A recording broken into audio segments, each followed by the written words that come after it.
मरकुस की पुस्तक उसका 4 अध्याय और 1 आयत से हम पढ़ेंगे। वह फिर झील के किनारे उपदेश देने लगा और ऐसी बड़ी भीड़ उसके पास इकट्ठी हो गई कि वह झील में एक नाव पर चढ़कर बैठ गया और सारी भीड़ भूमि पर झील के किनारे खड़ी रही। और वह उन्हें दृष्टांतों में बहुत सी बातें सिखाने लगा और अपने उपदेश में उनसे कहा, सुनो, एक बोने वाला बीज बोने निकला। बोते समय कुछ मार्ग के किनारे गिरा और पक्षियों ने आकर उसे चुग लिया। कुछ पथरीली भूमि पर गिरा जहाँ उसको बहुत मिट्टी ना मिली और गहरी मिट्टी ना मिलने के कारण जल्द उगाया, और जब सूर्य निकला तो जल गया और जड़ ना पकड़ने के कारण सूख गया। कुछ झाड़ियों में गिरा और झाड़ियों ने बढ़कर उसे दबा लिया और वह फल ना लाया। परंतु कुछ अच्छी भूमि पर गिरा और वह उगा और बढ़कर फलवंत हुआ, और कोई 30 गुना, कोई 60 गुना और कोई 100 गुना फल लाया। तब उसने कहा, जिसके पास सुनने के लिए कान हो वह सुन ले। जब वह अकेला रह गया तो उसके साथियों ने उन 12 समेत उनसे इन दृष्टांतों के विषय में पूछा। उसने उनसे कहा, तुमको तो परमेश्वर के राज्य के भेद की समझ दी गई है, परंतु बाहर वालों के लिए सब बातें दृष्टांतों में होती हैं, इसलिए कि वे देखते हुए देखें और उन्हें सुझाई ना पड़े, और सुनते हुए सुने भी और ना समझें। ऐसा ना हो कि वे फिरें और क्षमा किए जाए। परमेश्वर के वचन के पढ़े जाने से सबको आशीष मिले।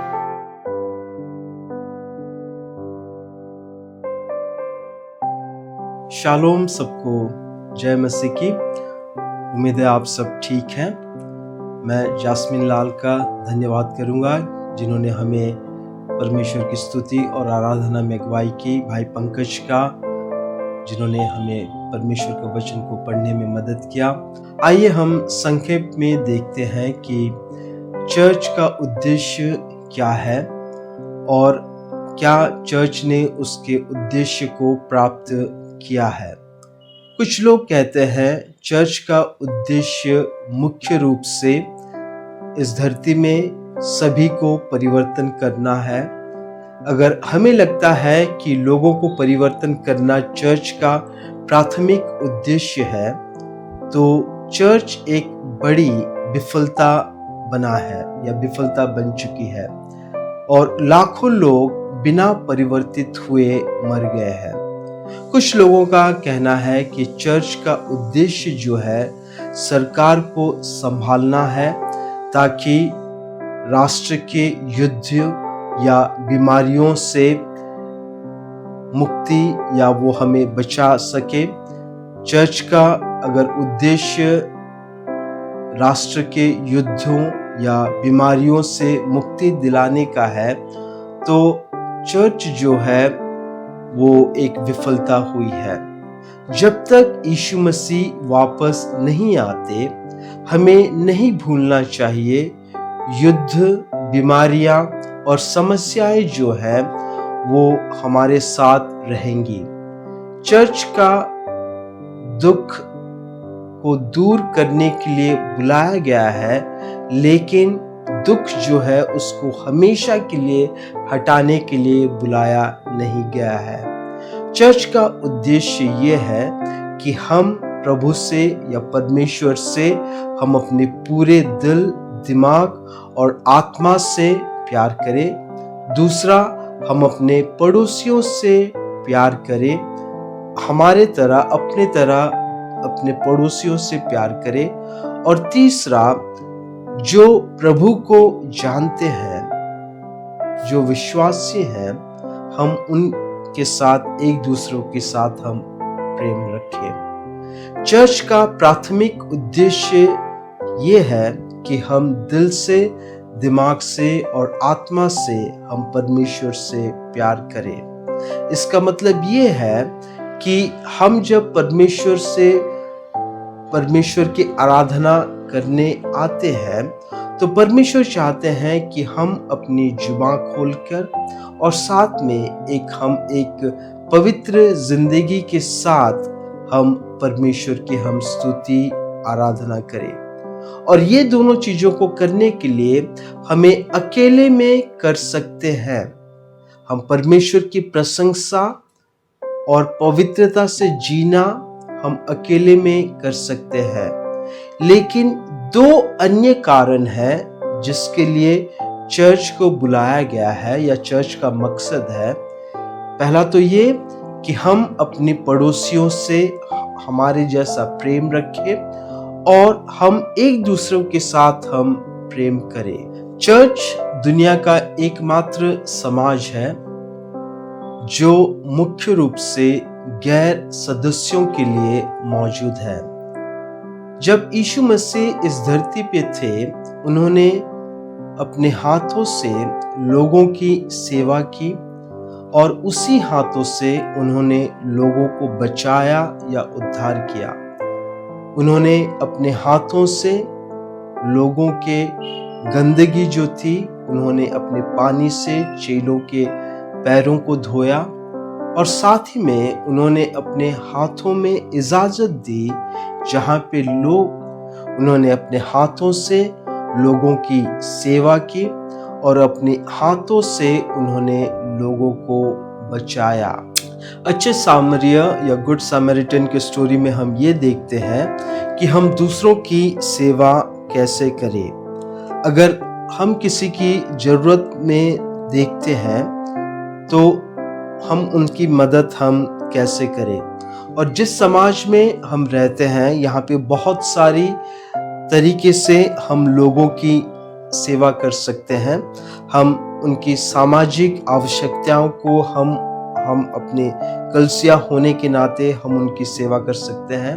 उनकी इमोशनल नीड या मानसिकता के रूप से या आर्थिक रूप से हम विभिन्न तरीके से हम लोगों की चर्च होने के नाते हम सेवा कर सकते हैं। कुछ दिन पहले हमने जूम में एक वेबिनार का हमने आयोजित किया था, जहाँ पे मिसेस जेनी जॉन ने आके हमारे इमोशनल हेल्थ के बारे में, खास करके जब हम इस पैंडेमिक में गुजर रहे हैं, हम अपने इमोशनल हेल्थ को हम किस तरीके से हम बचाए रखें, उसके बारे में उन्होंने कुछ समय लेके 2 दिन का उन्होंने वेबिनार किया था। और जिन लोगों ने भी उसमें शामिल हो सके, मैं उनका शुक्रिया अदा करना चाहूँगा। वो शायद आपके लिए नहीं था, लेकिन आप इसके जरिए से आप दूसरों को आशीषित कर सकते हैं। हम जब इस महामारी के समय में गुजर रहे हैं, हम दूसरों को हम अपना ख्याल भी रख सकते हैं, खास करके जिनको पैसे की ज़रूरत है। अगर आपने पैसा सुना तो ठीक, मैं फिर से दोहरा दूं कि मैं ये कह रहा था कि जिनको पैसे की ज़रूरत है, आर्थिक मदद की ज़रूरत है, हम चर्च होने के नाते हम दूसरों को हम मदद कर सकते हैं। वो चाहे विश्वासी हो सकते हैं, वो चाहे परमेश्वर को नहीं जानने वाले हो सकते हैं, या फिर वो परमेश्वर के दास हो सकते हैं। अगर आप किसी को आर्थिक रूप से अगर आप मदद करना चाहते हैं, चर्च होने के नाते अगर आप आर्थिक रूप से किसी और को मदद करना चाहते हैं, तो मैं आपसे विनती करूंगा कि आप कृपया हमें बताएं, ताकि हम जो भी ज़रूरत में हैं, हम उनका बैंक डिटेल आपके साथ शेयर करेंगे, ताकि आप जो है आर्थिक मदद जो है उन तक आप पहुंचा सकते हैं। क्योंकि इस महामारी के वक्त पे हम सबको एक बहुत ही बड़ा मुश्किल की दौर से हमें गुजरना पड़ रहा है, और चर्च होने के नाते हमें लोगों की सेवा करना हमारा फर्ज बनता है। उनकी शरीर की या मनुष्य की उनकी जो ज़रूरतें हैं उनको समझना, उनके मन की जो आत्मा में जो मन भावनाएं हैं उनको समझना, ये हमें मदद करना चर्च होने के नाते बहुत ही ज़रूरी है। मत्ती उसका 4 अध्याय का 4 आयत हमसे ये कहता है, इंसान जो है वो केवल रोटी से जिंदा नहीं रहता, बल्कि परमेश्वर के हर एक मुख से निकले वाक्यों या हर एक शब्दों पर वो जिंदा रहता है। अगर हम सिर्फ इंसान की social need, emotional need, mental need को ही अगर हम देखेंगे, फाइनेंशियल नीड को ही अगर हम देखेंगे, और हम उसकी आत्मा को अगर हम भूल जाते हैं, तो हम इंसान के से कम दर्जा हम उन्हें देते हैं। और हमारा फर्ज सिर्फ उनकी सेवा करना नहीं, बल्कि हमारा फर्ज, चर्च का फर्ज बनता है कि हम उनकी आत्मा को भी हम उद्धार करें। तो चर्च का हम पहला मकसद ये देखते हैं कि परमेश्वर को हम अपने दिल से, मन से हम प्रेम करें। दूसरा हम ये देखते हैं कि हम दूसरों को अपने तरह हम प्रेम करें। पहला मकसद या पहला उद्देश्य जो है, हम उसे अकेले में कर सकते हैं, इसके लिए हमें कोई दूसरों की जरूरत नहीं है।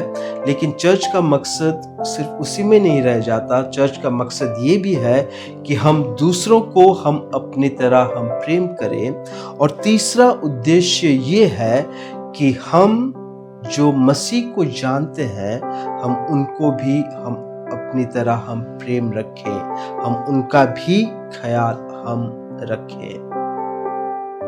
और जब हम दूसरों की ख्याल रखने के बारे में आते हैं तो दो चीजों को हम देखते हैं। पहला तो टीचिंग, दूसरा है फेलोशिप। पहला शिक्षा, परमेश्वर के वचन से शिक्षा, और दूसरा संगति। और हमें सीखने में वक्त लगता है, और एक अच्छे मसीह बनने में हमें वक्त लगता है। हम अचानक से हम नहीं बन जाते।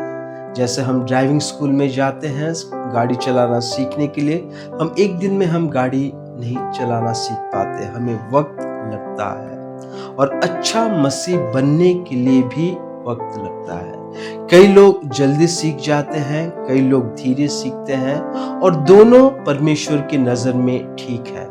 लेकिन परमेश्वर का मकसद ये है कि जब परमेश्वर हमें सिखाने के लिए वो बुलाते हैं तो वो हमें सिखाते हैं। और हम कई लोग जो हैं धीरे या जल्दी हम सीखते हैं, लेकिन ये सीखते हैं कि परमेश्वर जो है वो विश्वास योग्य है। हम ये सीखते हैं कि हम दूसरों को के ऊपर भरोसा करने से पहले हम परमेश्वर के वचन में और परमेश्वर से हम अपना भरोसा को रखें। और इस चीज को सीखने में हमें वक्त लगता है। यीशु मसीह के चेलों को सीखने में 3 साल लगे थे, और हमें भी सीखने में हमें वक्त लगता है। दूसरा है संगति। जब हम एक दूसरे को जानते हैं तो परमेश्वर चाहते हैं कि ना केवल हम परमेश्वर के वचन से सीखें, और सीखने का मतलब ये नहीं है कि हम सिर्फ बोलते रहें, लेकिन सीखने का मतलब ये है कि हम वक्त ले एक दूसरे को। अगर हम किसी से प्रेम करते हैं तो हमारा फर्ज बनता है हम प्रेम से हम एक दूसरे को ख्याल रखें, एक दूसरे को हम सिखाएं। और दूसरी चीज हम देखते हैं कि हम संगति करें। और जब इस लॉकडाउन में जब कलीसिया सारे बंद पड़े हुए हैं, हमें एक चीज हमने ऐसा महसूस किया कि कई लोगों ने ये कहा कितना हम सर्विस को ऑनलाइन पे हम देखते रहे, कब हम फिर से हम चर्च में मिलेंगे। और हम जब संगति की बात करते हैं तो हम जब परमेश्वर के साथ जब हम संगति में आते हैं तो हमने ये भी महसूस किया कि प्रार्थना की संगति और खास करके खाने की संगति, जो कि पॉटलक डिनर जो होता था हर चौथे रविवार को, इन प्रार्थना की संगति या फास्टिंग प्रेयर जो कि हर महीने के सेकंड सैटरडे में, और पॉटलक डिनर जो कि हर महीने के चौथे संडे के शाम को होता था, हमने इस संगति को हमने मिस किया है। और कलीसिया होने के नाते हमें एक दूसरों से सीखना और दूसरों के साथ संगति करना बहुत ही जरूरी है। चर्च का उद्देश्य जो है वो परमेश्वर से प्रेम रखना, परमेश्वर से दिल से प्रेम करना। दूसरा उद्देश्य है हम अपने पड़ोसियों के साथ हमारी तरह प्रेम रखें। और तीसरा उद्देश्य ये है कि हम एक दूसरे को सीखने में और एक दूसरे के साथ हम संगति करने में हम आगे बढ़े। अगर ये तीनों चीजें हमारी जिंदगी में अगर नहीं दिखाई दे रही है, या कलीसिया इन 3 चीजों को अगर वो नहीं देख पा रहा है, इसका कारण क्या हो सकता है? स्पाइनल कॉर्ड जैसे हमारे शरीर में एक बहुत ही बड़ा हिस्सा है, उसी तरीके से कलीसिया में पवित्र आत्मा जो है वो एक बहुत बड़ी हिस्सा है। यीशु मसीह जो है, परमेश्वर का वचन कहता है, यीशु मसीह जो है, he is the head of the church, वो मुखिया है कलीसिया के, और कलीसिया जो है वो उनका शरीर है। लेकिन यीशु मसीह जो है वो स्वर्ग में रहते हैं और कलीसिया जो है वो धरती पे रहती है, और स्वर्ग और धरती को केवल पवित्र आत्मा जो है वह कनेक्ट करता है। इसका मतलब ये है कि बिना पवित्र आत्मा के कलीसिया जो है वो किसी भी तरीके से यीशु मसीह के शरीर के रूप से वो काम नहीं कर सकती है, अगर वो कलीसिया के मुख्य या हेड जो है उनके साथ कनेक्टेड नहीं है। इसका मतलब यह है कि बिना पवित्र आत्मा के कोई भी कलीसिया जो है वह शरीर के बगैर, वो बिना कनेक्शन के वह बढ़ नहीं सकती है। अगर हम इन 3 चीजों को अगर हम नहीं देख पा रहे हैं हमारी जिंदगी में या हमारे कलीसिया की जिंदगी में, तो इसका कारण ये हो सकता है कि इसका 2 कारण हो सकते हैं। पहला तो ये कि पवित्र आत्मा की अनुपस्थिति और दुष्ट आत्मा की उपस्थिति। The absence of the Holy Spirit and the presence of the evil spirit, अगर ये दोनों चीजें हमारी जिंदगी में है तो हम कलीसिया के उद्देश्य को हम अपनी जिंदगी में या कलीसिया की जिंदगी में हम कभी भी हम नहीं देख पाएंगे। तो कौन सी चीज है जो कि हमारी मदद करेगा कि हम पवित्र आत्मा की उपस्थिति को हम अपने जिंदगी में देखेंगे और दुष्ट आत्मा जो है वो हमसे दूर रहेगी? कौन सी चीज है जो कि हमें एहसास दिलाएगा कि हाँ, पवित्र आत्मा जो है हमारे संग है और दुष्ट आत्मा जो है हमारी जिंदगी में नहीं है? और वचन हमें बार बार यही सिखाता है कि एक ही रास्ता है, एक ही मार्ग है जिससे हम पवित्र आत्मा के संग रह सकते हैं और दुष्ट आत्मा से दूर रह सकते हैं, और वह है प्रार्थना। जब यीशु मसीह ने अपने चेलों को स्वर्गीय प्रार्थना के बारे में बताया, जब यीशु मसीह ने लॉर्ड्स प्रेयर के बारे में अपने चेलों को बताया, उन्होंने ये कहा कि हे हमारे स्वर्गीय पिता जो कि स्वर्ग में है। लेकिन जब उन्होंने प्रार्थना की अंत में गए तो उन्होंने ये कहा कि वह हमें शैतान से वह हमें बचाए जो कि धरती पे है।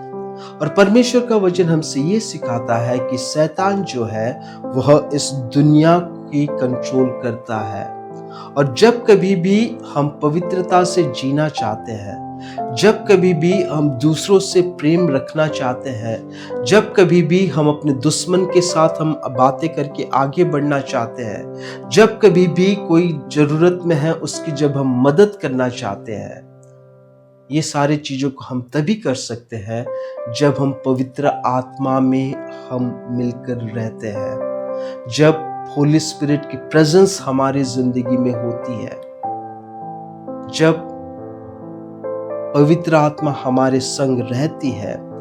6 चीजें: परमेश्वर की स्तुति आराधना करना, पवित्रता से जीना, परमेश्वर के लोगों को और अन्य लोगों को सेवा करना, परमेश्वर के लिए दूसरों को उद्धार में लाना, परमेश्वर के लिए दूसरों को शिक्षा देना या सीखना, और आखिरी में परमेश्वर के लोगों के साथ संगति करना तभी आसान होता है जब हम पवित्र आत्मा में रहते हैं। जब पवित्र आत्मा हमारे संग रहती है तब ये 6 चीजों को करना आसान होता है।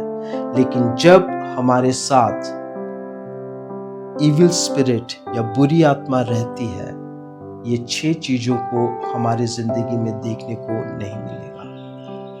अगर हमें इसकी शुरुआत करनी है, इसका जड़ कहाँ से है, इसकी कहाँ से हम शुरू कर सकते हैं?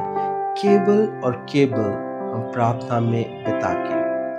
अगर हम प्रार्थना में समय बिताते हैं तो हमें अपने दुश्मन को माफ करना आसान होता है, हमें दूसरों की मदद करना आसान होता है, हमें दूसरों के लिए प्रार्थना करना आसान होता है। क्या चर्च का उद्देश्य जो था उसे प्राप्त हुआ है? हाँ, जरूर प्राप्त हुआ है, क्योंकि हम नहीं जानते कितने लोग परमेश्वर से प्रेम रखते हैं, कितने लोग परमेश्वर की महिमा। हम सबकी यही दुआ है कि जब हम कलीसिया के उद्देश्य को और समझने के लिए या आगे बढ़ने के लिए हम जाएं, दुआ यही है कि हम सब अपनी दुआ की जिंदगी को या प्रेयर लाइफ को हम फिर एक बार हम अच्छे से समझें, फिर एक बार हम अच्छे से जाने कि कितना वक्त हम प्रार्थना में बिताते हैं और किस तरीके से हम परमेश्वर के साथ हम संगति में बढ़ सकते हैं। हम सबकी दुआ यही है कि हम प्रार्थना में रहें, ताकि हम पवित्रता की जिंदगी हम जिए और शैतान से हम दूर रहें। परमेश्वर आप सबको आशीष दे, सबको जय मसीह की। फिर एक बार मैं आपका धन्यवाद दूंगा कि आपने इस वर्चुअल ऑनलाइन सर्विस में ज्वाइन हो पाए। आइए हम परमेश्वर के साथ हम दुआ में फिर एक बार हम जाएं। स्वर्गीय पिता, हम अपनी जिंदगी को फिर एक बार आपके हाथों में रखते हैं और प्रार्थना करते हैं पिता कि अगर हमने प्रार्थना की जिंदगी से दूर गए हैं, आप हमें मदद करिए ताकि हम प्रार्थना में आपके साथ और समय बिता पाए। माफ़ करिए अगर हमने इस हफ्ते में आपके साथ समय नहीं बिताया है, लेकिन हम प्रार्थना करते हैं कि आने वाले दिनों में आप हमें मदद करिए जहाँ पे हम प्रार्थना में समय बिताएं और असंभव चीज़ों को हम देख पाएं। पिता, आप हमारी मदद करिए ताकि हम पवित्रता से हम जीने पाएं। आप हमारी मदद करिए जहाँ पे ये जो 6 लक्षण हैं हम अपनी ज़िंदगी में और दूसरों की ज़िंदगी में हम देख पाएं। पिता, धन्यवाद देते हैं कि आपने हमारी इस प्रार्थना को सुनी है। ये प्रार्थना हम यीशु मसीह के पवित्र नाम से हम मांगते हैं। आमीन। सबको जय मसीह की। परमेश्वर आप सबको आशीष दे। धन्यवाद।